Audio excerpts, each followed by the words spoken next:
नमस्कार and welcome to curiously education. I hope you all are in good my dear friends. मेरा नाम है Prashant Mawani. Editorials and articles analysis में आप सभी का हार्दिक रूप से स्वागत है। दोस्तों, आज हमारे टेबल पर हैं चार इंपॉर्टेंट टॉपिक्स। राइट, एक बेल्ट एंड रोड इनिशिएटिव के साथ जुड़ा हुआ है, फिर ये वाला है गिव अप इम्प्रोप्राइटी डेमोन्स्ट्रेट इम्पार्शियलिटी। एक बहुत ही इंटरेस्टिंग आर्टिकल है ये। जो स्पीकर है, लोकसभा के स्पीकर, लेजिस्लेटिव स्पीकर, असेंबलीज के जो स्पीकर होते हैं उसके साथ जुड़ा हुआ टॉपिक है। टाइम एंड चेंज, ये जो हमारे नए क्रिमिनल लॉज है उसके साथ जुड़ा हुआ एक टॉपिक है। Time to phase up on oil production, ये एक बहुत ही इंटरेस्टिंग आर्टिकल। ये हमारे एक farmer foreign secretary Ranjan Mathai साहब ने ये आर्टिकल लिखा है। लंबा आर्टिकल है, बहुत सारे इंटरेस्टिंग पॉइंट्स हैं, but we are going to talk about it in detail. लेकिन ये सारे आर्टिकल्स को डिस्कस करें उससे पहले dear friends, like every single day, let's start our discussion with a positive quote. Ralph Waldo Emerson का ये कोट है, what lies behind us and what lies before us are tiny matters compared to what lies within us। जो हमारे पीछे चला गया, या फिर जो हमारे पीछे हैं, या फिर पीछे रह गया, जो आने वाला है, ये सारी चीजें जो हैं ये मैटर नहीं करती हैं। जो चीजें मैटर करती हैं, that is what lies within us. हमारे अंदर जो चीजें हैं, they are the most important things. Right, सोचिएगा इसके बारे में। राइट, क्या राल्फ वाल्डो इमर्सन जो है वो यहां पर जो कोट में बता रहे हैं, क्या ये बात सच है? क्या आप इस बात से सहमति रखने हैं? आपको ये कमेंट सेक्शन में बताने की जरूरत नहीं है, आप खुद इसके बारे में सोचिएगा। देखिए, मैं तो अपना एक पॉइंट ऑफ व्यू जो है वो इस कोट के माध्यम से आपके साथ शेयर करता हूं, लेकिन आपको भी इसके बारे में सोचना चाहिए। राइट, और धीरे धीरे आपकी भी क्रिटिकल एनालिटिकल स्किल जो है वो डेवलप होने लगेगी। That's how we develop our analytical skill. सोचने की एक आदत जो है वो डेवलप करनी है हमें। ठीक है, अब डियर फ्रेंड्स, सबसे पहले हम बात करते हैं इस विषय के बारे में। BRI 10 years after the world struggles to counter its influence। Now dear friends, ये जो बेल्ट एंड रोड इनिशिएटिव है, इसके बारे में इससे पहले हमने कुछ डिस्कशंस की थी। आपको याद होगा मेरा एक वीडियो जो मैंने टेलीग्राम की चैनल पर शेयर किया था। और खास करके मैं बहुत ही क्विकली नए स्टूडेंट्स के लिए एक चीज बताना चाहता हूं कि दोस्तों, जो मेरे वीडियोस होते हैं ना, उनकी लिंक्स आपको, ऑफ कोर्स ये क्यूरियसली एजुकेशन पर तो मेरे वीडियोस आपको देखने को मिलते ही हैं। इसी के साथ स्टडी ग्लोज जो चैनल है उस पर भी हर रोज मेरा एक वीडियो आता है। कोई भी एक करंट टॉपिक जो होता है उस पर मैं एक विस्तार से वीडियो बनाता हूं, उस पर हम इन डेप्थ डिस्कशन करते हैं। तो ये सारे वीडियोस देखने के लिए do check out my Telegram channel, और टेलीग्राम चैनल की लिंक जो है वो आपको इस वीडियो के डिस्क्रिप्शन में मिल जाएगी। ठीक है, तो we were talking about this Belt and Road Initiative. तो मैं क्या कह रहा था कि बेल्ट एंड रोड इनिशिएटिव को लेकर मैंने डिस्कशन की थी। कौन सी डिस्कशन थी? डिस्कशन ये थी कि जो श्रीलंका है, श्रीलंका में एक चाइना की शिप आने वाली थी। राइट, आप इसको कह सकते हैं स्पाई शिप। ये उनकी नेवी की ही शिप रहती है, लेकिन दिखाया जाता है, बताया जाता है कि ये हम रिसर्च करने के लिए, साइंटिफिक रिसर्च करने के लिए निकले हैं। लेकिन फिर ये जो जहाज होते हैं तो इनका इस्तेमाल जो है वो मिलिट्री ऑपरेशंस के लिए किया जाता है। बेसिकली चाइना की ये जो शिप है ये इंडियन ओशियन को मैप करने के लिए निकली थी कि कौन सी जगह पर क्या क्या है। राइट, सारी चीजें तो एक बार डिटेल्स उनके पास आ जाएगी, तो इसके बाद कहां पर सबमरीन्स के ट्रैप्स बिछाने हैं, कहां पर इंडिया की सबमरीन्स हो सकती है, ये सारी चीजें जो है वो फिर कैलकुलेट की जा सकती हैं। जो हमारे लिए ऑफकोर्स एक अच्छी बात नहीं है कि हमारा जो दुश्मन देश है वो हमारे इर्द गिर्द का जो पानी है, समंदर का, महासागर का पानी आकर एनालाइज कर रहा है, तो भारत ऑफकोर्स इस चीज से खुश नहीं रहेगा। तो ये डिस्कशन हमने की थी, एंड आई एम जस्ट जो जो सीरियल्स आती हैं तो उसमें रिकैप आता है ना, वो ये रिकैप ही है। मैं उसकी डिटेल्स में नहीं जा रहा हूं, सिर्फ रिकैप याद करवा रहा हूं आपको। तो भारत ने इस चीज को लेकर एक आपत्ति जताई थी, और उस समय पर मैंने आपको बताया था कि श्रीलंका के जो प्रेसिडेंट हैं वो जाने वाले थे चाइना। राइट, क्योंकि चाइना में अक्टूबर की बात है। अक्टूबर मींस ये आज जो मैं आपसे बात कर रहा हूं, today is the last day of October 2023। तो 18 और 19 अक्टूबर को चाइना में बहुत बड़ा सेलिब्रेशन था। सेलिब्रेशन किस बात का? बेल्ट एंड रोड इनिशिएटिव जो है उसके 10 साल हो गए, एक दशक इसका पूरा हुआ। 2013 में इसको लॉन्च किया गया था और 2023 में इसके 10 साल पूरे हुए। तो श्रीलंका के प्रेसिडेंट वहां पर जाने वाले थे, और उसके बाद आकर वो चाइना की ये जो शिप है इस पर डिसीजन लेने वाले थे। तो उस समय पर हमने बेल्ट एंड रोड इनिशिएटिव पर डिस्कशन की थी कि ये क्या है। हमने मैप देखा था, CPEC के बारे में बातचीत की थी। और बेल्ट एंड रोड इनिशिएटिव ये शी जिनपिंग साहब जब से पावर में आए, वो 2012 में पावर में आए, और 2013 में एक साल के बाद उन्होंने इस चीज को लॉन्च किया। तो वो चाइना की और अपनी एक पॉजिटिव इमेज क्रिएट करने के लिए इस चीज को उन्होंने लॉन्च किया। This is the main reason. Right, और उनका विजन ये था कि ऐसा नेटवर्क क्रिएट किया जा सका, इंफ्रास्ट्रक्चर का नेटवर्क ऑफ कोर्स, जिसमें रेलवेज की कनेक्टिविटी हो, फिर एनर्जी पाइपलाइंस अलग अलग जगहों से चल रही हो, हाईवेज बनाए जाए, बॉर्डर क्रॉसिंग्स हो। राइट, और बहुत सारी चीजें जो है वो चाइना ने प्लान करके रखी है। मैं कुछ ही डिटेल्स आपको दे पाऊंगा, वरना फिर इसी मींस ये बहुत ही पुराना टॉपिक है, 10 साल हो चुके हैं ये बेल्ट एंड रोड इनिशिएटिव के। तो बहुत सारी चीजें आई एम श्योर आपको भी पता होगी, कुछ कुछ ऐसी चीजें जो शायद आपको ना पता हो, तो ऐसी एक दो चीज बताऊं आपको। अब आपने कई बार सुना होगा कि अगर वर्ल्ड वॉर 3 होगा तो उसके पीछे मेन रीजन क्या होगा? पानी, वाटर। राइट, पानी के लिए वर्ल्ड वॉर 3 होगा। और पता है चाइना ने ये बेल्ट एंड रोड इनिशिएटिव में क्या किया है? चाइना ने सेंट्रल एशिया के जो देश हैं तो वहां पर बहुत बड़े बड़े जो खेत हैं तो उनको भी कॉन्ट्रैक्ट पर ले लिया है। और क्या किया उन्होंने कि आप चावल जो है वो यहां पर उगाइए, आपका पानी यूज कीजिए, राइट, जो नेचुरल रिसोर्स है पानी, जिसका इस्तेमाल कीजिए, चावल उगाइए और ये चावल हम खरीद लेंगे। और यहां तक हाईवेज जो है वो चाइना ने बना लिए हैं। तो ये सारी चीजें, जो चीजें जिसमें पानी बचाया जा सकता है तो वो सारी चीजें वो आउटसोर्स करा है। तो इतनी एडवांस थिंकिंग पर चल रहा है। बहुत सारी ऐसी नदियां हैं, मैकोंग हैं, इरावदी नदी हैं, तो ऐसी नदियों पर चाइना ने बड़े बड़े डैम्स बनाए हैं। और जब हम इरावदी और मैकोंग की बात करें तो ऑफकोर्स ब्रह्मपुत्रा पर भी यही चीज की है उन्होंने, राइट। जो इंडस है तो उस पर भी यही चीज जो है वो चाइना ने की है। तो इस प्रकार के डैम्स क्रिएट करना, पानी को डाइवर्ट करना, पानी का एक रिजर्वोयर तैयार करना, रिजर्व में रखना, अपने लिए रखना, दूसरे देशों को पानी ना पहुंचाना, ये बहुत सारी ऐसी चीजें जो है वो चाइना करता आया है। और बेल्ट एंड रोड इनिशिएटिव जो है उसमें चाइना बेसिकली यही करना चाहता है। इट्स लाइक ये जोमेटो स्विगी जो हैं, जोमेटो स्विगी या फिर इस प्रकार की जो भी अलग अलग ऐप्स होती हैं, तो मीन्स ये ऐप्स जो है ना वो मीन्स उनका बिजनेस है, ये उसमें कोई गलत चीज वो नहीं कर रहे हैं, वो लेजिट बिजनेस कर रहे हैं। एक क्या होता है कि इनबिल्ट जनरली लोग जो है मीन्स आलस आना जो है it's a very natural thing. तो लोगों को खाना लेने के लिए बाहर जाना, फिर बाहर से वापस आना और खाना खाना, ये सारी चीजें जो हैं तो उसमें एक नई चीज ऐड कर दी कि भाई आपको खाना खाना है, आप ऑर्डर कर दीजिए, हम आप तक घर तक खाना पहुंचा देंगे। तो क्या किया, होम डिलीवरी जब स्टार्ट हो गई तो लोग जो है वो ज्यादा खाना मंगवाने लगे। छोटी छोटी चीजें जो हैं, चाय, राइट, चाय पहले लोग पीने के लिए जाते थे, अब क्या हो रहा है, कहीं पर बैठे हैं तो वहीं पर भाई चाय मंगवा लेते हैं जोमेटो से, टी पोस्ट, या फिर ऐसी हमारे यहाँ पर गुजरात में तो टी पोस्ट काफ़ी फेमस है, शायद आपके वहाँ पर पता है नहीं, I am not sure T post वहाँ, लेकिन गुजरात की ही ये ब्रांड है और काफ़ी जगहों पर टी पोस्ट जो है it's a very famous thing.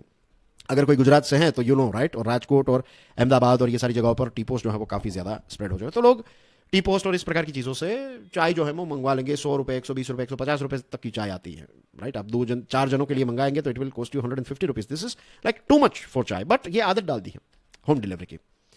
So China ये BRI के माध्यम से जो है वही करना चाहता था कि हम सारा प्रोडक्शन जो है वो हम करेंगे, गुड्स का प्रोडक्शन हमारी फैक्ट्रीज में होगा और हम आपके घर तक, डोर स्टेप तक, आपके देश में आप कहेंगे वहां पर हम सामान जो है वो पहुंचा देंगे। तो सेल्स को पुश करने के लिए, और इसके अलावा भी बहुत सारी चीजें थी, एनर्जी सिक्योरिटी के लिए, राइट, अपनी छवि क्रिएट करने के लिए, वेस्ट और ईस्ट एशिया को कनेक्टिविटी प्रोवाइड करने के लिए, और इसके साथ साथ इंटरनेशनल इकोनॉमी या फिर इंटरनेशनल फाइनेंशियल मार्केट में अपनी जो करेंसी है रेनमिनबी, तो इसको ज्यादा प्रमोट करने के लिए डॉलर की जगह पर इसका इस्तेमाल ज्यादा होने लगे। तो ये सारे अलग अलग प्लान्स, बड़े बड़े प्लान्स को लेकर इसको लॉन्च किया गया। तब मैंने बहुत सारी चीजें जो है वो BRI के बारे में आपको समझा दी। अब एक अच्छी चीज ये है इसकी, मीन्स देखिए, we are not happy with BRI। When I say we, I mean to say India is not happy with BRI, and personally we are also not happy with BRI, क्योंकि ये बेल्ट एंड रोड इनिशिएटिव हमारे देश की sovereignty, संप्रभुता का उल्लंघन करता है। इसलिए अब चाइना ने, एक बात तो हमें माननी पड़ेगी कि चाइना ने बहुत सारे पैसे जो हैं वो इसमें इन्वेस्ट किए हैं। $1 ट्रिलियन जितने पैसे जो है वो चाइना ने BRI में इन्वेस्ट किए, और इस 1 ट्रिलियन में $62 बिलियन तो सिर्फ CPEC में। और ये CPEC जो है, इसी चीज को लेकर भारत जो है वो खुश नहीं है इस BRI से, क्योंकि ये पाकिस्तान ऑक्यूपाइड कश्मीर में से निकलता है और भारत ने क्लियरली कहा है कि ये हमारी सॉवरेनिटी का वायोलेशन हो रहा है। So this is the main reason India is not part of this BRI related issues जो हैं वो भी नजरअंदाज नहीं किए जा सकते। फॉर एग्जाम्पल, अगर BRI में मीन्स ऑफकोर्स पैसे तो बहुत इन्वेस्ट किए, $62 बिलियन इन्वेस्ट किए, तो फिर पाकिस्तान जो है वो इंप्रूव हो जाना चाहिए था ना, पाकिस्तान की इकोनॉमी अच्छी हो जानी चाहिए थी, लेकिन पाकिस्तान को IMF का बेल आउट पैकेज लेना पड़ रहा है। तो क्यों? बहुत बड़ा प्रश्न है, डेट ट्रैप, राइट। फंस चुका है पाकिस्तान भी इसमें। घाना और जाम्बिया, ये अफ्रीका के देश हैं, ये BRI के चक्कर में आ गए और इनको फिर सॉवरेन डिफॉल्ट करना पड़ा।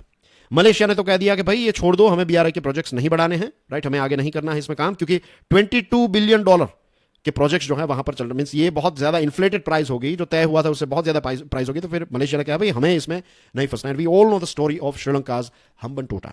और BRI के कॉन्ट्रैक्ट जो होते हैं वो भी काफी ज्यादा इनफ्लेक्सिबल होते हैं, इसमें इंटरेस्ट रेट भी काफी ज्यादा होता है। और बहुत सारे एक्सपर्ट्स का ये भी कहना है कि वैसे चाइना एनर्जी, ग्रीन एनर्जी की बातें करता रहता है, लेकिन BRI में बहुत सारी जगहों पर नॉन रिन्यूएबल एनर्जी को काफी ज्यादा प्रमोट किया जा रहा है। पूरी दुनिया जो है वो रिन्यूएबल या फिर ग्रीन एनर्जी की तरफ आगे बढ़ रही है, और आज भी BRI जो है वो धड़ाधड़ नॉन रिन्यूएबल को प्रमोट करता जा रहा है।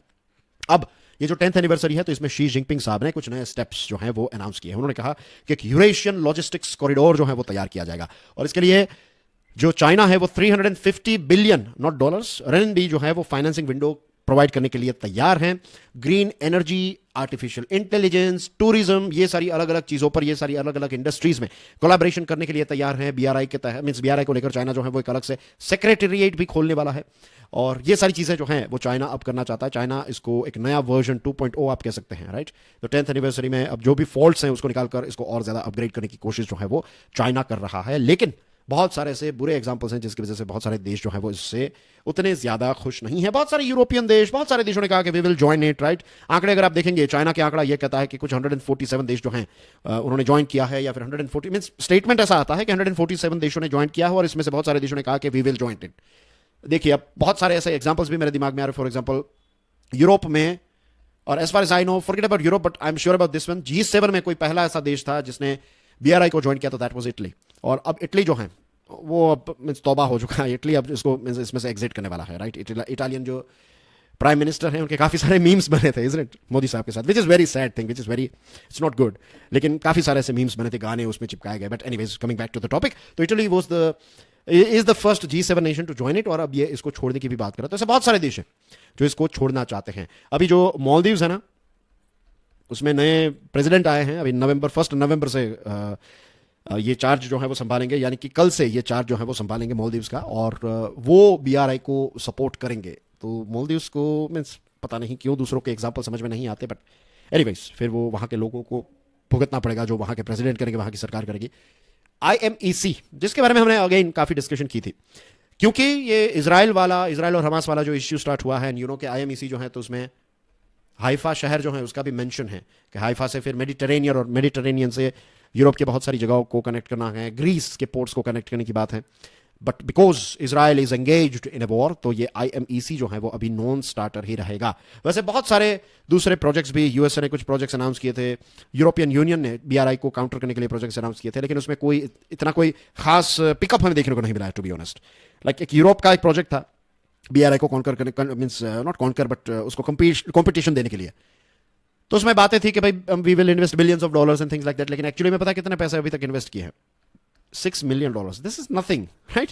तो इन अलग अलग प्रोजेक्ट्स को देखें, देन डेफिनेटली बीआरआई जो है, मींस आई नो कि चाइना हमारा दुश्मन देश है, खतरा है, ये सारी चीजें, but we have to appreciate the fact कि बीआरआई इस हिसाब से देखें तो काफी सारा इन्वेस्टमेंट चाइना ने कर लिया, लगभग $1 ट्रिलियन जितना। लेट्स होप कि IMEC जो है वो इसको बीट करे, क्योंकि यहाँ पर IMEC जो है तो वो होपफुली डेमोक्रेटिक तरीके से काम करेगा, राइट। बिकॉज यूएसए, इंडिया जैसे देश जो है वो, यूरोपियन यूनियन या फिर यूरोप के बहुत सारे देश जो हैं वो इसके पार्ट होंगे। तो लेट्स होप कि ये एक डेमोक्रेटिक ऐसा एक प्रोजेक्ट या फिर एक कनेक्टिविटी वाला प्रोजेक्ट जो है वो, लेट्स होप कि वो बीआरआई को बीट करके दुनिया को थोड़ी अच्छी बनाए, चाइना के डेट ट्रैप में से निकाले, let's hope. So this was the topic, right. बहुत इंटरेस्टिंग आर्टिकल था ये। We have this one, time to phase up on oil production. ये आर्टिकल, जैसे मैंने बताया ना आपको इंट्रोडक्शन में, कि ये आर्टिकल जो है वो लिखा है हमारे former foreign secretary Ranjan Mathai साहब ने, right. He is former foreign secretary of our country. देखिए, time to phase up oil production, phase up oil production मतलब यह है कि जितना भी थोड़ा बहुत तेल हमारे देश में हम पैदा करते हैं, इसका प्रोडक्शन और हमें बढ़ाना चाहिए। तो जहां पर अगर लेट्स से जहां पर तेल के कुएं हैं, तो वहां पर प्रोडक्शन हम क्यों बढ़ा नहीं रहे? ऑफ कोर्स हम बढ़ाएंगे, लेकिन वहां पर उतना है नहीं, तो फिर क्या करना पड़ेगा? We have to search, right, exploration करना पड़ेगा। As the demand for the petroleum products drives on relentlessly, imports surged to 230 metric ton, leaving us vulnerable to vagaries of global uncertainties, right? This is the biggest issue with our country. West Asia में कुछ issue होता है, right, और इसकी direct impact हमारी economy पर, हमारे सबकी जेब पर, हमारे पॉकेट्स जो हैं वो खाली होने लगते हैं जब वेस्ट एशिया में या फिर किसी दूसरे देश, because we import oil in a very big quantity. अभी वॉर एंड टेंशन चल रहे हैं, और ये किस लेवल तक जाएंगे, इसकी 3 पॉसिबिलिटीज जो है वो ब्लूमबर्ग ने बताई थी। अगेन मैंने ये वीडियो जो है वो स्टडी ग्लोज में कवर किया था, तो इसको नहीं देखा है तो देख लीजिएगा। इसमें मैंने समझाया है कि ये जो युद्ध है ना, इसकी ग्लोबल इकोनॉमी पर क्या इंपैक्ट हो सकती है। अब वेस्ट एशिया में ये जो इश्यू है, इसकी वजह से ऑयल की प्राइस भी बढ़ेगी और सप्लाईज के भी खतरे आ जाएंगे, और पूरी ग्लोबल एनर्जी मार्केट जो है इस पर इसकी इंपैक्ट हमें देखने को मिलेगी। लेटेस्ट आंकड़ा जो है वो आपकी स्क्रीन पर है दोस्तों। हमने 88%, हमारी जो रिक्वायरमेंट है ना, उसका 88% जितना ऑयल हमने इंपोर्ट किया, that is 4.5 million barrels per day. इतना हम, right, 45 lakh barrels per day हम इंपोर्ट करते हैं, और हमारा इंपोर्ट बिल जो है वो भी काफी ज्यादा हो गया, $160 बिलियन। ये सारी चीजें, डिस्काउंट ऑयल जो रशिया से मिल रहा था उसकी वजह, उसके बावजूद भी $160 billion we are paying for our oil, that itself indicates कि बहुत ज्यादा हमारा डिपेंडेंस है। और अभी तक 80-85 का आंकड़ा आता था, ये लेटेस्ट आंकड़ा है। राइट, रंजन साहब ने यह आंकड़ा लिखा है, तो you can rely on it, 88% जितना हमने इंपोर्ट किया इस साल में, right. So this are the things. Now India जो है, इसको ऑफकोर्स एफोर्डेबल एनर्जी चाहिए, हमें एक रीजनेबल प्राइस पर एनर्जी चाहिए। और कोयले की अगर हम बात करें तो we are not phasing out कोयला, हम बात कर रहे हैं नेगोशिएशन में फेजिंग डाउन की। फेजिंग आउट और फेजिंग डाउन में डिफरेंस है। फेजिंग आउट यानी कि हम कोयले का इस्तेमाल बंद कर देंगे, यहां पर हम कोयले का इस्तेमाल कम करने की बात कर रहे हैं, लेकिन कोयले का प्रोडक्शन जो है वो हमारे देश में इंक्रीज होता जा रहा है। हम कुछ 1 बिलियन टन का टारगेट जो है वो अचीव कर लेंगे। कोयले का प्रोडक्शन जो इंक्रीज होकर 890 मिलियन टन हो गया, तो बस अब कितना 110 टन और we will hit the $1 billion, not billion dollar, billion ton mark. Oil production की बात करें तो डोमेस्टिक ऑयल प्रोडक्शन जो है वो नेगेटिव में रहा है, पिछले कई समय से नेगेटिव में रहा है। 2011-12 के कंपैरिजन से मींस आप देखेंगे तो ये गिरता ही गया है। और 2022-23 में 29.2 मिलियन टन, तो 2011-2012 के कंपैरिजन में 10 साल के बाद इसमें हमें 25% जितना ड्रॉप देखने को मिला है। So what we need to do is we need to explore new जगह है जहां से हमें ऑयल मिल सके। अब लेटेस्ट खबर जो है चाइना का रिपोर्ट ये आया है, जो ग्लोबल टाइम्स है ना चाइना का, उसका रिपोर्ट ये आया है कि अब रशिया है वो कह रहा है कि भाई हम आपसे रुपीज में पेमेंट नहीं लेंगे, राइट। और इंडिया जो है ये चाइना की करेंसी युआन जो है तो इसमें पे करने के लिए तैयार नहीं, और इसकी वजह से हमारे 7 कार्गोस जो हैं वो डिले हो गए because of this payment issue. और युआन जो है वो अब 3rd मोस्ट यूज्ड करेंसी बन चुकी है, और रुपी जो है इसका इंटरनेशनल सर्कुलेशन भी कम रहता है compare to yuan, compare to dollars and pounds etcetera. और ये जो रिपोर्ट है उसमें ये चीज मेंशन नहीं है, बट वी नो कि हमारे रुपी का इस्तेमाल इतना ज्यादा क्यों नहीं रहता है, या फिर रशिया जो है वो इंडियन रुपी को अब एक्सेप्ट करने से मना कर रहा, कह रहा है कि भाई आप दूसरी करेंसी दीजिए, या डॉलर्स दे दीजिए या युआन दे दीजिए, ये रुपीज अब बस बहुत हो गया, इससे ज्यादा हम रुपीज हैंडल नहीं कर पाएंगे। पता है क्यों? बिकॉज जितना हम ज्यादा ऑयल मंगवाएंगे उतना हमें ज्यादा पे करना पड़ेगा, तो करंट अकाउंट डेफिसिट जो है वो उतना ही ज्यादा वाइड होगा, और करंट अकाउंट डेफिसिट बढ़ेगा, अगर सीएडी इंक्रीज होगा तो दैट मींस हमारी रुपी की वैल्यू कम होगी, तो वोलेटिलिटी आएगी। तो जिसके पास रुपी है तो उसकी वैल्यू कम हो जाएगी, अगर उसकी वैल्यू मींस इंटरनेशनल मार्केट में उसकी वैल्यू ड्रॉप होती है तो। So this is one of the reason के रशिया मना कर रहा है कि भाई हमें इसमें बहुत नुकसान हो जाएगा। अब चीजें जो है वो धीरे धीरे सरकार ने चेंज की हैं। 2016 में सरकार जो है वो नया लॉ लेकर आई, और एक्सप्लोरेशन एंड प्रोडक्शन जो है तो इसमें अब 1 million square kilometre offshore area जो है इसके लिए ईएनपी जो है वो ओपन कर दिया है। 99% जितना जो एरिया था जिसको नो गो एरिया कहा जाता था अब इसको खोला गया है, और 2 लाख स्क्वायर किलोमीटर जितना एरिया जो है तो इसमें 134 ब्लॉक्स जो है वो अवॉर्ड किए गए हैं। तो ये अपने आप में एक सिग्निफिकेंट अचीवमेंट है, सरकार ने अब जोर दिया है एक्सप्लोरेशन पर। दूसरी ऐसी जगह है, दूसरे से देश है जहां पर एक्सप्लोरेशन काफी ज्यादा बड़ा है, वहां पर काफी ज्यादा इन्वेस्टमेंट हुआ है, जैसे कि गायना नाम का देश है, नामीबिया, मोजाम्बिक, ये सारे देश जो है ना ये गरीब देश है, उतने उनके पास पैसा नहीं है, उनके पास ऐसी कोई बड़ी बड़ी कंपनीज नहीं है जो एक्सप्लोरेशन कर सके, क्योंकि exploration is a very expensive affair, और इसमें तेल मिले ना मिले ये कोई गारंटी नहीं रहती है।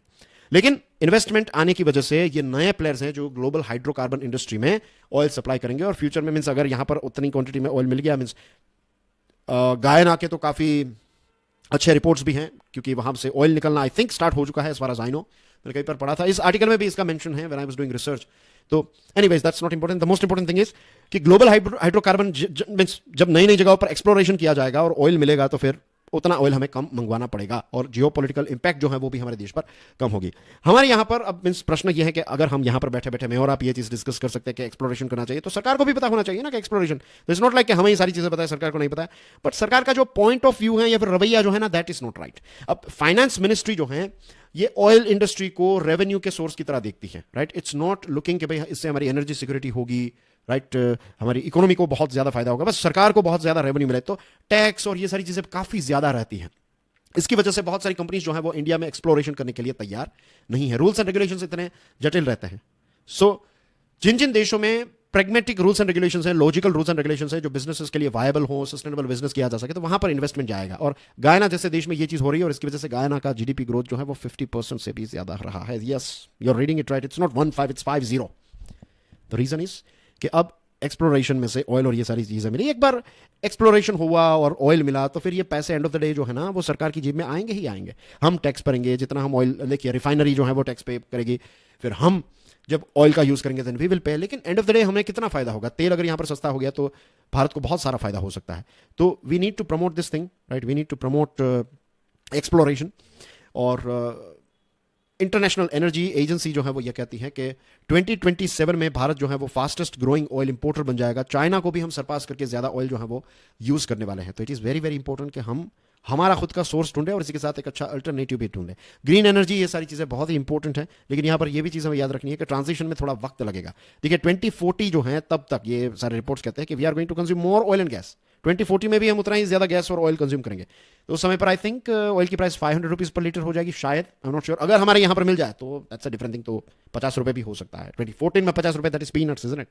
ऐसा भी हो सकता है। लेट्स होप कैसा हुआ, लेट्स होप के उससे पहले ग्रीन एनर्जी के बहुत सारे ब्रेक थ्रूज हो जाए कि ऑयल जो है उसका इस्तेमाल ही ना करना पड़े। लेट्स होप कि ऐसा हो, लेकिन अगर वो नहीं होता है तो अभी से ही ये यूएसए, यूके, चाइना, ये सारे देश क्या कर रहे हैं? ये आज भी ऑयल एंड गैस को उतना ही ज्यादा एक्सप्लोर करते रहते हैं, नई नई जगहों पर ढूंढते रहते हैं। उन्होंने इन सारी कंपनीज को काफी ज्यादा सपोर्ट दिया है। जैसे मैंने बताया ना कि oil exploration and all this things are very expensive, लेकिन वहां की सरकारें काफी ज्यादा प्रमोशन देती हैं इन सारी कंपनीज को, काफी सब्सिडीज और हेल्प प्रोवाइड करती है। तो ऐसा कुछ हमें भी करना चाहिए। बहुत ही इंटरेस्टिंग आर्टिकल था ये, इकोनॉमी के पॉइंट ऑफ व्यू से भी।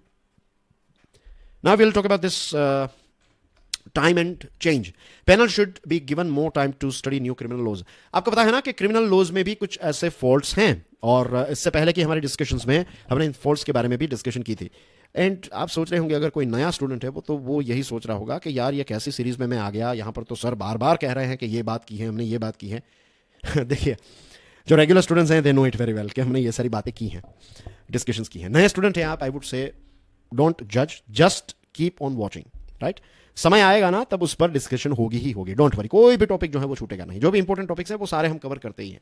आज बीआरआई के बारे में जो चीजें डिस्कस की, फिर नेक्स्ट टाइम बीआरआई के बारे में बात करेंगे, तो आज के पॉइंट्स फिर कल भी मैं रिपीट करूं तो कोई फायदा नहीं है ना। लेकिन कुछ समय के बाद, लेट्स से 15-20 दिनों के बाद या फिर 3-4 महीनों के बाद बीआरआई फिर से जब आएगा तो उस पर फिर से डिस्कशन कर लेंगे, फिर से उसको रिवाइज कर लेंगे, तो कुछ छूटेगा नहीं, राइट? अभी स्टार्टिंग में यही होगा कि ये छूट जाएगा तो क्या होगा, but don't worry about it, सारी चीजें कवर हो जाएगी। जस्ट फॉलो करते रहिए, you will, everything will make sense after few weeks hopefully, right? तो we were talking about this 3 bills, right? आपको इनके नाम पता है ना? भारतीय न्याय संहिता, आईपीसी को रिप्लेस करने वाला बिल, फिर एक है बीएनएसएस, ये सीआरपीसी को रिप्लेस करेगा। एविडेंस एक्ट को रिप्लेस करने वाला बिल है एक, राइट? भारतीय साक्ष्य बिल। तो ये 3 बिल्स हैं। अब इस 3 डिसेंटिंग नोट्स आई है, बिल्स को लेकर कुछ इश्यूज हैं, लेकिन ये भारतीय साक्ष्य बिल जो है तो इसको लेकर कोई इश्यू नहीं है। लेकिन ये जो सीआरपीसी को और आईपीसी को रिप्लेस करने वाले बिल्स को लेकर कुछ मेंबर्स जो हैं उन्होंने कहा कि भाई अभी थोड़ा और वक्त देने की जरूरत है, अभी इस पर और डिस्कशन होने की जरूरत है। I would say yes, discussion होनी चाहिए। जो सेडेशन का लॉ है उसको हटाने की बात है, लेकिन वो एक्चुअली नहीं जा रहा है, नाम चेंज हो रहे हैं, राइट? लेकिन बहुत सारी चीजें ऐसी हैं जो शब्द अलग हैं लेकिन वही चीजें, मीनिंग वही रहेगा, तो इस पर और डिस्कशन की जरूरत है। और कमिटी ने डिस्कशन की शुरुआत ही की 24 अगस्त को, अभी तक सिर्फ 12 सिटिंग्स हुई है, तो अभी तो बहुत स्क्रूटिनी करनी बाकी है। देखिए, जो भी देश की जो पार्लियामेंट होती है, अगर उस पार्लियामेंट में जो भी लॉज आते हैं, और खास करके जो इंपॉर्टेंट लॉज होते हैं जो पूरे देश को एक लंबे समय से प्रभावित करेंगे, तो उस पर जितनी ज्यादा स्क्रूटिनी होगी, डिस्कशंस होगी, डिबेट होगी, आर्ग्यूमेंट्स होगी, उतना ही वो लॉ जो है वो रिफाइन होगा, राइट? वो उतना ही ज्यादा रिफाइन होगा, उतना ही फिल्टर होकर आएगा, उसके सारे फ्लोज चले जाएंगे, और ये नियरली परफेक्ट लॉ जब हम लॉन्च करेंगे तो उसके रिजल्ट्स भी काफी अच्छे रहेंगे। अब यहां पर क्या करने की जरूरत है पता है? यहां पर ये लॉज जो है उनको इंप्लीमेंट कौन करवाता है? जो लॉयर्स हैं, एक्टिविस्ट्स हैं, सबऑर्डिनेट जुडिशियरी, इनके इनपुट्स लेने की जरूरत है कि क्या क्या लॉज हैं, कौन कौन से लॉज में क्या क्या चेंजेस करने की जरूरत है, जो आईपीसी में क्या चीजें थी और ये जो नया बिल है तो उसमें क्या क्या चीजें हैं। तो ये सारी चीजें जब कंसल्टेशन, भले ही कुछ महीने लग जाए, लेट्स से 5-6 महीने और लग जाए, कोई बात नहीं है, लेकिन ये कॉलोनियल हैंगओवर चला जाए, क्योंकि ये लॉज, जब नए लॉज आएंगे तो उससे फिर होपफुली क्रिमिनल जस्टिस सिस्टम में एक बदलाव आएगा, और उसमें बदलाव आएगा तो लोगों को न्याय मिलेगा, क्राइम कम होंगे, लोग मींस जो हमारा लिविंग स्टैंडर्ड है वो भी इंक्रीज होगा, हमारी सेफ्टी बढ़ेगी। ये सारी चीजें, इसकी जो रिपल इफेक्ट है वो आने वाली सदियों तक हमें देखने को मिलेगी। तो इसके सीड्स जो है वो बेस्ट क्वालिटी के ही हमें अंदर डालने चाहिए। हेट स्पीच की बात करें तो हेट स्पीच को अच्छी तरीके से डिफाइन किया जाए। अभी बहुत सारी ऐसी चीजें यूज की जा रही हैं जहां पर हेट स्पीच है, तो हेट स्पीच और बहुत सारी ऐसी चीजें हैं जिस पर बहुत सारी डिबेट्स हो सकती हैं। फ्यूचर में किस प्रकार से एआई है, लेट्स से कि डीप फेक क्रिएट किया, राइट? एआई के माध्यम से किसी की रिस्पेक्ट या फिर किसी के रेपुटेशन को डैमेज करने की कोशिश की, तो उन सारी चीजों के लिए हम क्या करेंगे? तो there are so many things to talk about. तो इसमें बेसिकली सरकार को जल्दबाजी नहीं करनी चाहिए। That's what this article is trying to tell us. Give up impropriety, demonstrate impartiality. The speakers of the Lok Sabha and legislative assemblies must carry out their functions in consonance with sound democratic practices. बहुत ही interesting article है। देखिए यहाँ पर I would like to quote the person who has said this, right? Chief Justice of India ने कहा है, The order of this court has to be followed. I am concerned about the dignity of our court. If someone feels that this was a stricture passed by a local court against a government servant, they are mistaken. ये बात जो है ये chief justice of India ने कही, पता है कब? जब महाराष्ट्र असेंबली के जो स्पीकर हैं उन्होंने जुलाई 2022, एक साल के ऊपर कितने 4 महीने हो गए इस चीज को, तो कुछ लोगों को, कुछ जो एमएलएज हैं उनको सस्पेंड किया था, डिस्क्वालीफाई किया था, लेकिन आज चीजें जो हैं वो आज भी पेंडिंग है, इनएक्शन। इसकी वजह से सीजीआई को ये चीज कहनी पड़ी। अब दोस्तों हमारे जो स्पीकर्स होते हैं, लोकसभा के स्पीकर होते हैं और हमारी जो लेजिस्लेटिव असेंबली होती है उनके भी स्पीकर होते हैं, उनसे यही आशा रखी जाती है कि वो इम्पार्शली, किसी भी पक्षपात के बिना वो अपना काम करेंगे, अपनी ड्यूटी करेंगे। कॉन्स्टिट्यूशनल पोस्ट है ये, और ये एक ऐसी पोस्ट है जिससे हमें और ज्यादा एक्सपेक्टेशन है, और एक्सपेक्टेशन होगी क्योंकि अभी तक उतने अच्छे फंक्शंस जो है वो इस पोस्ट में बैठने वाले लोगों ने नहीं किए हैं।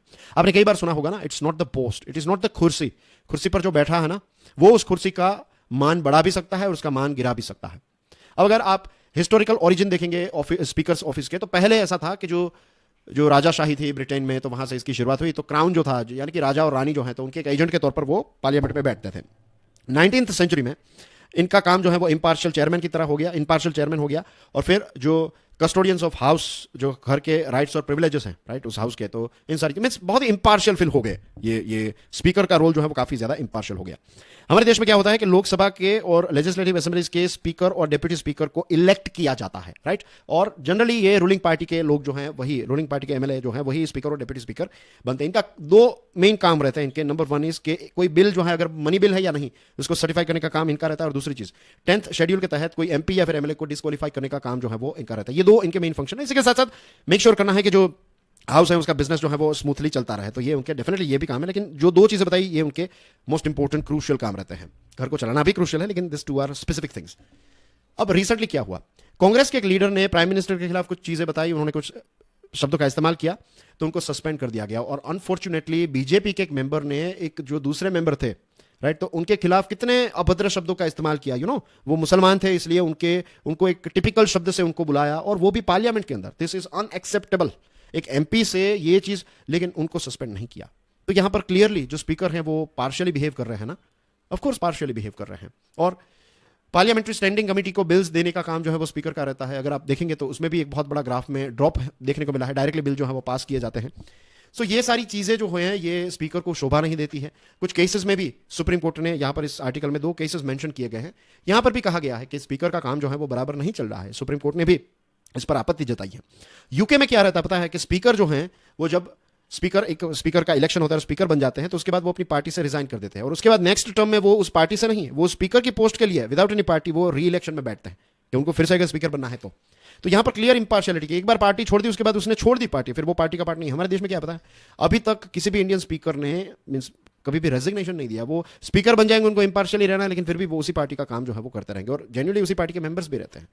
सो यहां पर एक बहुत बड़े बदलाव की जरूरत है, वरना हमारी जो पार्लियामेंट है वो कभी भी प्रॉपर्ली फंक्शन जो है वो नहीं कर पाएगी।